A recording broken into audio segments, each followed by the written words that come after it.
चला तर मग आज आपण कच्च्या कैरीपासून छान अशी कच्ची चटणी बनवणार आहोत। उन्हाळा आता चालूच झालेला आहे आणि भाजीला काही दुसरा असो किंवा नसो पण ही चटणी असायलाच पाहिजे। पाहता क्षणी असं तोंडाला पाणी सुटेल अशी ही चटणी बनते ही आणि लागते पण खूप छान।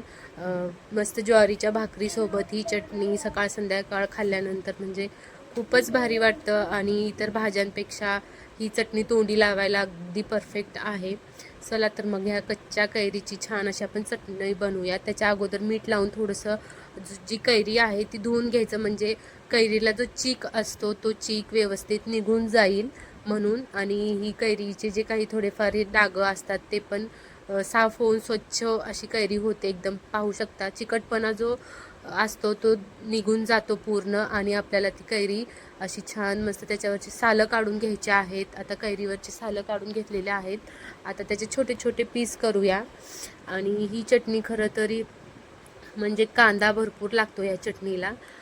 कैरी एक असेल तर कांदे जे असतात ते 2-3 तरी कांदे लागतातच आपल्याला। इथं मी अगोदर कैरी कट करून घेते छोट्या छोट्या पीसमध्ये छान असं। आणि त्याच्यानंतर मग जितकं म्हणजे जर कैरी इथं आता मी कांदा जो आहे तो पण चिरून घेते आणि कांदा हा जास्त छान असं चिरून घ्यायचा बारीक बारीक। आणि त्याच्यानंतर मग आपल्याला इथं सर्व साहित्य आता मी काढून घेतलेलं आहे, दाखवते तुम्हाला। इथं पाहू शकता कैरीपेक्षा कांदा जास्त आहे कारण ही कैरी थोडीशी आंबट होती म्हणून। आणि इथं मी कच्चेच शेंगदाणे वापरलेले आहे। सर्व काही जे जिन्नस आपण याच्यामध्ये टाकणार आहोत ते कच्चेच आहेत म्हणून कच्च्या कैरीची कच्ची चटणी असं मी तुम्हाला म्हणजे सांगितलं आहे या चटणीचं नाव असं। आणि इथं थोडीशी जिरे पण घ्यायचे आहेत, वरूनच आपल्याला जिरे टाकायचे आहेत। आणि इथं माझ्याकडे खलबत्ता नाही, खलबत्ता असला असताना तर खूप भारी एकदम परफेक्ट अशी चटणी झाला असती। पण चला आता जशी परिस्थिती आहे तसं मिक्सरमधून थोडंसं जाडसर याला मी दळून घेते। आता याच्यामध्येच आपल्याला चवीपुरतं मीठ टाकून घ्यायचं आहे आणि त्याचबरोबर थोडीशी हळद पण म्हणजे गावाकडे टाकतात म्हणून मी टाकणार आहे। आणि जर तुम्हाला तिखट जास्त हवा असेल तर लाल तिखट त्याच्यामध्ये आवर्जून टाका आणि एक गुळाचा खडा थोडासा।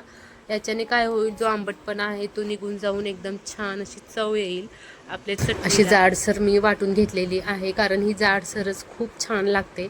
जो आंब्याचा जो कच्चा म्हणजे थोडं थोडं जे पीस असतात ते आपल्या दाताखाली आल्यानंतर खूप भारी लागतं। आणि अशी छान मस्त इकडं कच्च्या कैरीची चटणी तयार झालेली आहे आणि ज्वारीच्या भाकरीसोबत तर अप्रतिम लागते। तुम्हाला कशी रेसिपी वाटली नक्की कमेंट्स करून सांगा आणि तुम्ही कच्च्या कैरीचे कुठले कुठले पदार्थ बनवता ते सुद्धा मला सांगा। चला तर मग भेटूया नेक्स्ट व्हिडिओमध्ये असंच काहीतरी पारंपरिक आणि थोडंसं नवीन काहीतरी घेऊन। चला तर मग नवीन असाल तर चॅनलला सबस्क्राईब करा।